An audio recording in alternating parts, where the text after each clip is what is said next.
आजपासून तुमचा नागपूर दौरा आहे। पक्ष संघटना वेगवेगळी झाल्यानंतरचा हा दौरा मोठा चॅलेंज काय सांगणार, काय नियोजन आहे? आज नागपूरला मी असेल, संदीप भाई असतील, रोहित भाऊ असतील, सुनील भाऊ असतील, तसंच सलील भाऊ तर इथंच आहे, प्रकाश भाऊ आहेत आणि रवी वरपे असतील, असे सर्व पदाधिकारी कार्यकर्ते आम्ही सर्वजण इथं आलो आहोत। आज विदर्भ भागामध्ये असणारे सर्व पदाधिकारी आणि कार्यकर्ते जे विचाराला आणि पवार साहेबांना निष्ठा मनामध्ये ठेवून त्यांच्याबरोबर राहिले, अशा सर्व पदाधिकाऱ्यांबरोबर आम्ही चर्चा करणार आहोत आणि पुढच्या महिन्याच्या 3 ते 4 तारखेनंतर प्रत्येक जिल्ह्यामध्ये जाऊन तिथं असणाऱ्या पदाधिकारी आणि कार्यकर्त्याशी आम्ही सर्वजण चर्चा करणार आहोत। आज तुम्ही दीक्षाभूमीला भेट दिली, तुम्ही मंदिरातही जाणार आहे, एक सामाजिक समतोल साधताना दिसत आहे तुमचा दौरा। दरवेळेस जेव्हा आम्ही सर्वजण नागपूरला येतो तेव्हा दीक्षाभूमीला येऊन नतमस्तक आम्ही होतच असतो, एक प्रेरणा घेत असतो। आज देशामध्ये जे वातावरण आहे, जे कुठेतरी संविधानाच्या विरोधात काही शक्ती घेऊन चाललेल्या आहेत, त्या शक्तींच्या विरोधात ताकद मिळावी यासाठी डॉक्टर बाबासाहेब आंबेडकरांनी केलेलं काम, त्यांनी दिलेलं आपल्याला संविधान, हक्क, या सगळ्या गोष्टी स्मरण करत BJP सारख्या बलाढ्य शक्तीच्या विरोधात जे कुठेतरी संविधान बदलण्याचा प्रयत्न करत आहेत, याची प्रेरणा घेण्यासाठी नेहमीच आम्ही येत आहोत आणि आज त्यासाठीच इथं आम्ही सर्वजण नतमस्तक झालेलो आहोत। यापूर्वी अल्टिमेटम दिलेला आहे 1 महिन्याचा। इकडे विदर्भामध्ये ओबीसी संघटना सुद्धा सरसावल्या आहेत। कुठल्याही परिस्थितीमध्ये मराठा समाजाला ओबीसी मधून किंवा कुणबी प्रमाणपत्र देऊ नये असा निर्धार जो आहे इथल्या कुणबी संघटनेने केला। कसं बघता तुम्ही या सगळ्या प्रश्नाला? लोकसंख्येचं प्रमाण जर आपण बघितलं तर काही वर्षांपूर्वी केंद्र सरकारने एक पार्लमेंटमध्ये GR आणून आरक्षणाच्या बाबतीत EWS कोटा 10% दिला होता। यंदासुद्धा मराठा आरक्षण असेल, धनगर असेल, त्याच्याचबरोबर लिंगायत आणि मुस्लिम या चारही आरक्षण, या समाजाला आरक्षण आपल्याला द्यायचं असेल तर कुठेतरी तशाच पद्धतीने एक विधायक केंद्र सरकारने पार्लमेंटमध्ये आणण्याची जरूरत आहे। मग सगळ्या समाजाला ते सुद्धा योग्य पर्सेंटेजमध्ये आरक्षण मिळू शकतं। योगायोगाने केंद्र सरकारने इमर्जन्सी पार्लमेंट या सप्टेंबर मध्याला बोलवलेला आहे, त्यामुळे त्या पार्लमेंटमध्ये हे सर्व विषय घ्यावेत आणि ते घेण्यासाठी राज्य सरकारने केंद्र सरकारशी बोलावं। त्याच्याचबरोबर सर्व पक्षीय आमदारांना आणि खासदारांना घेऊन केंद्र सरकारशी जर चर्चा करायची असेल तर आम्ही सर्वजण तयार आहोत। पण तसं झालं तरच सगळ्या समाजाला न्याय मिळू शकतो आणि ते होऊ शकतं का, तर ते झालेलं आहे, काही वर्षांपूर्वीच झालेलं आहे। त्यामुळे उगाचच कुठंतरी वेगळ्या पद्धतीचं राजकारण न आणता सामाजिक दृष्टिकोन मनामध्ये ठेवून या सर्व समाजाला न्याय कुठेतरी मिळाला पाहिजे असं माझं मत आहे। रुपाली चाकणकर काल म्हटले की ज्यांचं राजकारण जे आहे ते अजितदादांपासून सुरू झालंय, अशांनी अजितदादांवर बोलू नये, एक टोला लगावलाय, काय कसं बघतो? एवढ्या पावनभूमीमध्ये मला असं वाटतं की महाराष्ट्रातल्या लोकांच्या हिताचे, देशाच्या लोकांच्या हिताचे प्रश्न हे आपण इथं विचारले तर त्याच्यावर उत्तर आम्हाला देता येईल। फक्त राजकारण ज्यांना कळतं त्यांना उत्तर देऊन लोकांचंही आणि तुमच्या सगळ्यांचाही वेळ आम्हाला कुठेही घ्यायचा नाही। यापूर्वीचे दौरे तुमचे आणि आताचा दौरा काय फरक वाटतो? तुम्हाला व्यवहारिक वाटते का? सरसकट मराठ्यांना कुणबी प्रमाणपत्र द्यावं ही जरांगेची मागणी तुम्हाला व्यवहारिक वाटते? खरंच त्यातून मराठ्यांना टिकेल का कोर्टामध्ये?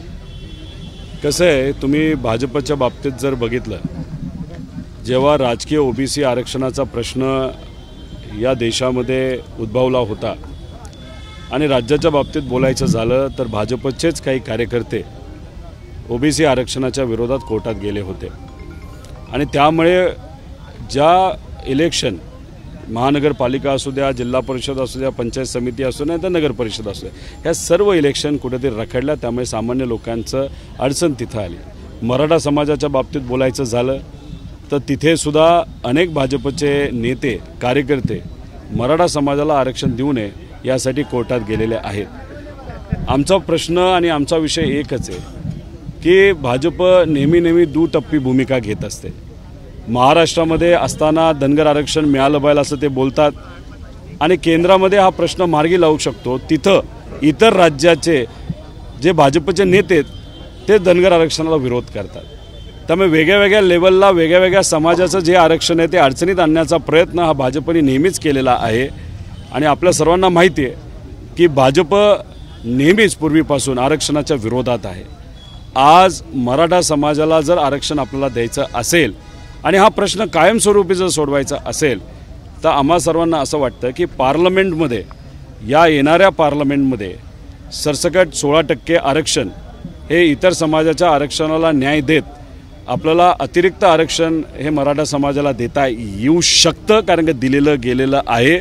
धनगर आरक्षणाचा प्रश्नसुद्धा आणि तसंच लिंगायत समाज आणि मुस्लिम समाज या सगळ्या चारी समाजाला आपण न्याय या पार्लमेंटमध्ये देऊ शकतो। फक्त विषय एवढाच आहे की भाजपमध्ये ताकद आहे का, इच्छाशक्ती आहे का। नेहमी आपण सर्वजण हेच ऐकतो की राज्यात 3 इंजिनचं सरकार आणि केंद्रात एक मोठं इंजिन आहे, पण या 3 इंजिनचं या सामान्य लोकांच्या हितासाठी मोठ्या इंजिनसमोर चालतं का, हा एक मोठा प्रश्न आपल्या सर्वांसमोर आहे। बदललेल्या राजकीय परिस्थितीत आपण काय संदेश घेऊन आलेल्या? राजकीय परिस्थिती बदललेली असली तरी आमचे विचार बदललेले नाही। आधीसुद्धा आम्ही इथं येऊन दीक्षाभूमीला नतमस्तक होत होतो, विचारापुढं नतमस्तक होत होतो। शिवशाहू फुले आंबेडकरांचा विचार मनामध्ये ठेवून जो विचार या विचाराला संपवण्याचा प्रयत्न करतोय म्हणजे भाजपचा विचार, त्या विचाराच्या विरोधात पूर्वी लढत होतो, आजही लढत आहोत। संधी असताना सत्तेत न जाता आज संघर्षाची भूमिका फक्त या विचारासाठीच घेतलेली आहे। त्यामुळे आमची राजकीय भूमिका कुठेही बदललेली नाही, विचारही बदललेला नाही। ज्यांनी राजकीय भूमिका आणि विचार बदलले त्यांच्या विरोधात आणि भाजपच्या विरोधात आज राज्यातले सर्वसामान्य लोक नक्कीच आहेत, हे आम्हा सर्वांना इथं सांगायचं। मुख्यमंत्र्यांचा एक व्हिडिओ व्हायरल होतो आहे आणि या व्हिडिओमध्ये त्यांना ट्रोली केलं जात आहे। जे जरांगे पाटला संदर्भात जी सर्वपक्षीय बैठक झाली होती त्यानंतर ती प्रेस झाली होती, त्या प्रेसनंतर मुख्यमंत्री म्हणतात की बोलून व्हायचं मोकळं व्हायचं असतं, बोलून मोकळं व्हायचं असतं, त्यावरून त्यांना ट्रोल केलं जातं की गंभीर नाहीत मराठा आरक्षण। मुख्यमंत्री हा विषय फक्त मराठा आरक्षणाच्या बाबतीत नाही आहे। खरं तर ते वक्तव्य आणि तो व्हिडिओ आम्ही सर्वांनी बघितला, त्या व्हिडिओचा आम्ही निषेध करतो। जेव्हा कुणी समाजाच्या हक्कासाठी आंदोलनाला बसतं, उपोषणाला बसत असतं, तब्येतीची परिस्थिती अतिशय हलाखीची त्या व्यक्तीची होत असते। अशा परिस्थितीमध्ये तुम्ही जर फक्त म्हणत असाल की बोलायचं आणि मोकळं व्हायचं, मग त्यात तुम्ही राजकारण करताय। या सामान्य लोकांच्या प्रश्नावर जर तुम्ही राजकारण करत असता तर या लोकांना सगळ्या गोष्टी कळतायत। आज जर तुम्ही बघितलं तर युवकांचा प्रश्न आम्ही जेव्हा मांडतो, तलाठी भरती असू द्या नाही इतरही सर्व भलाटी ज्याच्यामध्ये सामान्य लोकांच्या मुलांकडनं 1000 रुपयाची वसुली केली जाते, हा प्रश्न जेव्हा आम्ही मांडतो तेव्हा या राज्याचे उपमुख्यमंत्री देवेंद्र फडणवीस साहेब उत्तर देताना असं म्हणतात की आजची पिढी ही सिरियस नाही म्हणून आम्ही पैसे गोळा करतो त्यांच्याकडनं।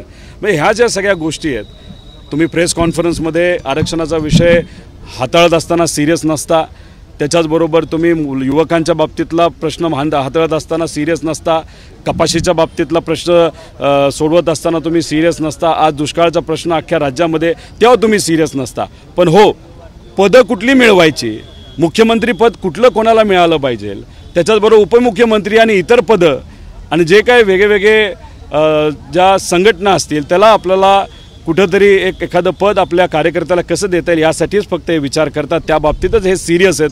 पण सामान्य लोकांच्या बाबतीत कुठेही या सरकारचा सिरियसनेस आपल्याला दिसत नाही। ओबीसी अंतर्गत आरक्षणाबद्दल तुमची काय भूमिका? ओबीसी अंतर्गत आरक्षण काही लोक मागतात त्याबद्दल दादा, याच्यावर मी आता बोललो, मोठ्या प्रमाणात भूमिका मांडली, योग्य असं भूमिका मांडली, ज्याचा सगळ्यांना न्याय मिळू शकतो। पण इच्छाशक्ती या सरकारची लागेल, केंद्र सरकार समोर जाऊन इथं असणाऱ्या विविध समाजासाठी कुठंतरी एक ताकदीने विषय मांडण्याची, पण तेवढं धाडस राज्यातल्या या नेत्यांचं कुठेही नाही असं दिसतंय। तुम्ही नोकर भरतीचा प्रश्न विचारला, अजित पवार असे म्हणाले की एका सरकारी नोकराच्या पगारामध्ये 3 खासगी नोकर जे आहेत ते काम करतात, त्यामुळे कुठेतरी आर्थिक परिस्थिती राज्याची कमकुवत आहे, त्यामुळे कुठेतरी खासगीकरणावर भर देण्यासंदर्भातलं हे वक्तव्य दिसतं अजित पवारांचं। जे 40 आमदार उद्धव ठाकरे साहेबांची पार्टी सोडून शिंदे गटाबरोबर गेलेले आहेत, वर्षाला त्यांना फक्त सिक्युरिटी देण्यासाठी पोलीस यंत्रणेवर 150 कोटीचा खर्च होतो। जे काय कामं गेल्या वर्षी केलीत त्याची जाहिरात आज परत एकदा लोकांना कळावीत म्हणून करायला 50 कोटी खर्च केला जातो। त्याच्याचबरोबर शासन आपल्या दारी, खरं तर शासनाची योजना सर्वसामान्य लोकांच्या घरापर्यंत पोचली पाहिजे. त्यांना कुठेही जिल्ह्याच्या ठिकाणी एखादं राजकीय जसं एखादी मोठी सभा असते तिथं येऊन भाषणं ऐकावं लागते, तशी परिस्थिती कुठं नसावी. त्यामुळे यालासुद्धा एका सभेला एका जिल्ह्याला 10 कोटी खर्च येतो. हे सगळे खर्च कमी करा ना तुम्ही.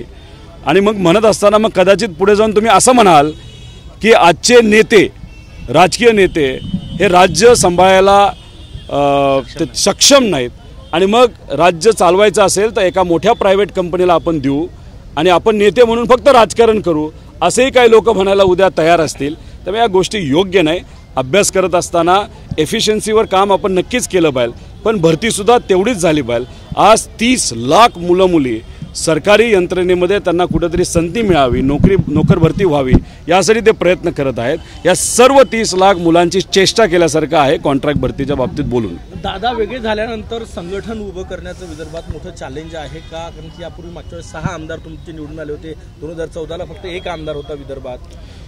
विदर्भाची ज्या नेत्याला जबाबदारी दिली होती आणि जे नेते कदाचित फक्त आपल्या जिल्ह्यापुरते राहू शकले, साहेबांनी त्यांना देशापर्यंत पोचवलं, मोठ्या मोठ्या पदांपर्यंत पोचवलं, पण पार्टीला कुठेही या भागामध्ये फायदा झाला नाही. पवार साहेबांनी सर्व शेतकऱ्यांच्या बाबतीत, कष्टकऱ्यांच्या बाबतीत, युवांच्या बाबतीत अनेक चांगले निर्णय हे अख्ख्या राज्यासाठी घेतले, त्याच्यामध्ये विदर्भसुद्धा येतो. पण त्यांचे विचार कुठंतरी योग्य ताकदीने पोचवायला पाहिजे होते. ते आधीच्या नेत्याने जे आता पलीकडच्या गटामध्ये गेलेत म्हणजे प्रफुल्ल पटेल साहेबांनी कुठंतरी पोचवले नाहीत. त्यामुळे ती कुठली अडचण होती ती कुठंतरी संपली असे अनेक कार्यकर्त्यांचं मत आहे. त्यामुळे आता नव्याने लोक आपल्याबरोबर आहेत, नवीन पदाधिकारी ज्यांच्यावर कुठंतरी अन्याय होत होता. प्रफुल्ल पटेल साहेबांकडे मोठी पदं असताना, ताकद असताना इथं असणाऱ्या पदाधिकाऱ्यांना ताकद देणं कुठंतरी कमी पडत होतं, बिझी होते पूर्वी. तर मग अशा परिस्थितीमध्ये आता या पदाधिकाऱ्यांना आपल्यालाच ताकद द्यावी लागेल, म्हणजे पवार साहेबांनाच द्यावी लागेल. आणि त्या सर्व पदाधिकाऱ्यांबरोबर ताकद देत आम्ही सर्वजण कार्यकर्ते म्हणून काम करू. अनिल देशमुख साहेबांनी या भागाची जबाबदारी आता घेतलेली आहे आणि त्यांना ताकद देत असताना अनेक नवीन पदाधिकारी कार्यकर्ते आहोत. प्रत्येक जिल्ह्यामध्ये नवीन ताकद उभी होती आणि खास करून युवा पिढीकडनं मोठ्या प्रमाणात ताकद दिली जात आहे. प्रफुल्ल पटेल दावा केला होता की जेव्हा उद्धव ठाकरेंचं सरकार पडलं तेव्हा राष्ट्रवादीचे सर्व आमदार सहीनिशी सरकारमध्ये सहभागी होण्यास तयार होते. ज्यांनी विचारच बदलला, जो विचार 35 वर्ष ते जपत होते, भाजपच्या विरोधात अनेक वेळा ते स्वतः बोललेले आहेत, ज्या व्यक्तींनी तोच विचार सोडून दिला, शिवशाहू फुले आंबेडकरांचा, महाराष्ट्र धर्माचा विचार सोडून दिला, ती व्यक्ती आज येऊन फक्त भाषण करण्यासाठी काही बोलत असेल तर ते आपण खरं समजलं पाहिजे असं मला वाटत नाही. अनेक वेळा अनेक आमदारांच्या सह्या काही कागदांवर घेतल्या गेल्या, पण ते कागद कशाचे होते हे त्यावेळेस आम्हाला नेत्यांनी सांगितलं नव्हतं. कुठंतरी नेत्यांवर एक विश्वास होता आणि नेते विचाराला कुठंतरी दगा देणार नाहीत असा विश्वास आमच्याकडे असल्यामुळे अनेक आमदारांनी सह्या केलेल्या आहेत. त्याचा अर्थ प्रफुल्ल पटेल साहेब म्हणतात तो निघतोच असं नाही. अमोल मिटकर यांनी एक ट्विट केलं आहे की दादा तुम्ही लहान आहात आणि राजकारणामध्ये पण नवखे आहात, तर ज्यांच्याबद्दल तुम्ही बोलतायत आणि अनेक पावसाळे पाहिल्या राजकारणामध्ये आणि सत्तेत सामील होताना सगळ्यात पहिले समर्थन तुमचं होतं, त्याच्यामुळे आता काम करू द्या असं त्यांनी ट्विट केलं. माझं पहिलं समर्थन होतं असं ते बोलतात, पण पूर्वी तुम्ही ज्यांच्याबद्दल बोललं ते जेव्हा शिवशाहू फुले आंबेडकरांच्या विचाराबद्दल बोलायचे, त्यांनी डॉक्टर बाबासाहेब आंबेडकरांची अनेक पुस्तकं वाचलेली आहेत, त्यावेळेसची त्यांची भूमिका आणि आज फक्त सत्तेत जाण्यासाठी बदललेली भूमिका, याच्यामुळे त्या व्यक्तीवर बोलून जास्त वेळ घालवणं मला योग्य वाटत नाही. आणि त्याच्याचबरोबर वयाच्या बाबतीत बोलायचं झालं, जे नेते पलीकडे गेलेले आहेत त्यांना आदरणीय पवार साहेबांचं 83 वय हे आज जास्त वाटतं आणि आमचं 36 आणि 38 वय हे कमी वाटतं. आणि त्यांचं जे वय असेल, जे कुठलं असेल, ते त्यांना योग्य वाटतं. त्यांच्या म्हणण्यानुसार आम्ही सर्व युवा अजून पाळण्यामध्ये आहोत. पण बघा ना, पाळण्यात असूनसुद्धा त्या वयामध्ये शिवशाहू फुले आंबेडकरांचा विचार आम्ही जपण्यासाठी आम्ही प्रयत्न करत आहोत आणि महाराष्ट्र धर्माला आम्ही कधीही सोडणार नाही. ही जाण जर त्यांच्या म्हणण्यानुसार पाळण्यामध्ये असणाऱ्या आमच्यासारख्या युवा वर्गाला जर कळत असेल तर त्यांच्यासारख्या अनुभवी लोकांना ते का कळत नाही, अनेक वेळा मंत्रिपद भूषवून सुद्धा याचं उत्तर सामान्य लोकांना माहिती आहे। कदाचित काही लोक स्वार्थी राजकारण करतायत, राज्याचं लोकांचं हितापेक्षा स्वतःचं हित काही लोकांना पडलेलं आहे आणि ह्या सगळ्या गोष्टी लोकांना कळायला असल्यामुळे याच्यावर जास्त बोलून आपल्या सर्वांचा वेळ मी काही घेत नाही। एबीपी माझा, उघडा डोळे बघा नीट।